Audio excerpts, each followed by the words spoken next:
एक समय एक पिता और पुत्र जल मार्ग से यात्रा कर रहे थे। तूफान आने के कारण दोनों भटक गए, लेकिन संयोगवश जब वे दोनों मिले तो एक ही जगह पे मिल गए।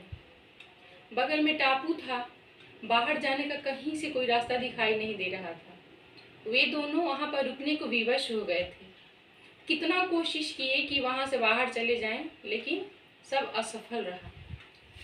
अंत में पिता ने पुत्र से कहा कि बेटा, यहाँ से बाहर जाने के सारे रास्ते बंद हो गए हैं, लगता है ये हमारा अंतिम समय है।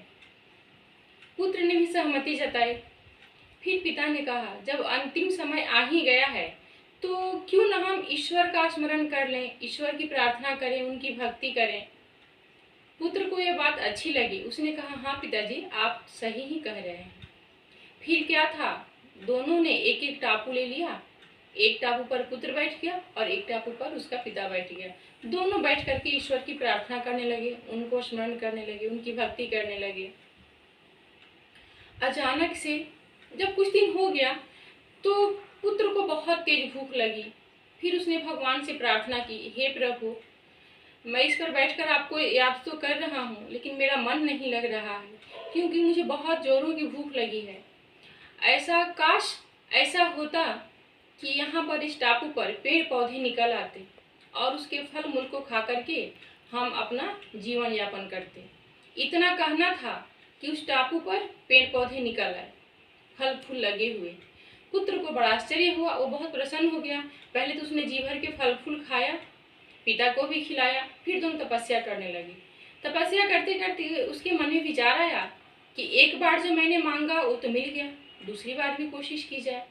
उसने दूसरी बार भगवान से मांगा कि हे प्रभु, जब खाने के लिए इतना सुंदर फल फूल आपने दे ही दिया, इतना रमणीय स्थान यह हो गया है, पीछे नदी है, ऊपर टापू है, इधर पेड़ पौधे निकल रहे हैं, बहुत ही रमणीय स्थान दिख रहा है, ये तो क्यों न एक सुंदर सी स्त्री भी मिल जाए जिसके साथ हम अपना जीवन यापन कर सके, जिस स्त्री के साथ में मैं शादी करके अपना जीवन निर्वाह कर सकूं। तुरंत ही वहां पर एक सुंदर सी स्त्री प्रकट हो गई। बेटे को तो बड़ा आश्चर्य हुआ कि अरे वाह, ये तो चमत्कार हो गया। वो बहुत प्रसन्न हुआ। भगवान को धन्यवाद देते हुए उसने फिर से तपस्या की।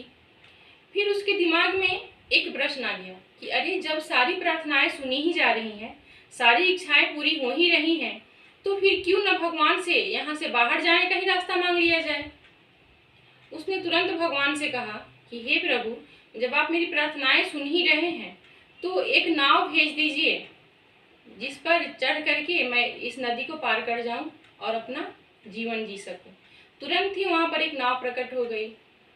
पुत्र बड़ा खुश हो गया और वो जाकर के उस नाव में बैठ गया। जैसे नाव में बैठ करके बाहर जाने की कोशिश किया, तभी आकाशवाणी हो रही है, अरे तुम अकेले ही जा रहे हो, क्या अपने पिता को लेकर साथ में नहीं जाओगे। पुत्र ने कहा, नहीं, उनको उनके हाल पे, उनको उनके कर्मों पे छोड़ देना ही है मुझे यहाँ पे। फिर आकाशवाणी, क्यों, ऐसा क्यों सोचा तुमने। पुत्र ने कहा कि प्रार्थनाएं तो हम दोनों ने ही की थी, भगवान ने मेरी प्रार्थना क्यों सुनी, उनकी क्यों नहीं सुनी। इसका मतलब है कि कहीं ना कहीं उनका मन पवित्र नहीं है। यदि उनका मन पवित्र होता तो भगवान उनकी प्रार्थना भी सुनते, सिर्फ मेरी ही प्रार्थना क्यों सुनते। भगवान हंसने लगे और बोले, क्या तुम जानते हो कि तुम्हारे पिता ने क्या प्रार्थनाएं की थी। पुत्र ने कहा, नहीं। फिर भगवान ने कहा कि तुम्हारे पिता ने सिर्फ एक ही प्रार्थना की थी कि हे प्रभु, हे भगवान, मुझे कुछ नहीं चाहिए, बस मेरा बेटा जो भी कुछ मांगे उसे वो सब मिल जाए। मेरे बेटे को वो हर खुशी मिले जिसकी वो इच्छा रखता हो, बस उसकी खुशी देख करके ही मुझे खुशी होगी।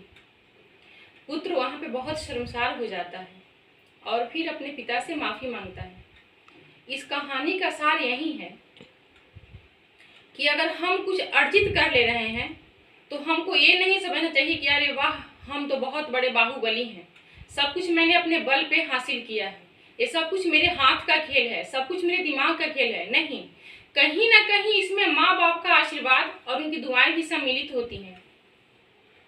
तो हमें भगवान से यही प्रार्थना करनी चाहिए कि हे भगवान, हम अपने माता पिता के साय में हमेशा खुश और मुस्कुराते रहें और वो भी खुश और मुस्कुराते रहें।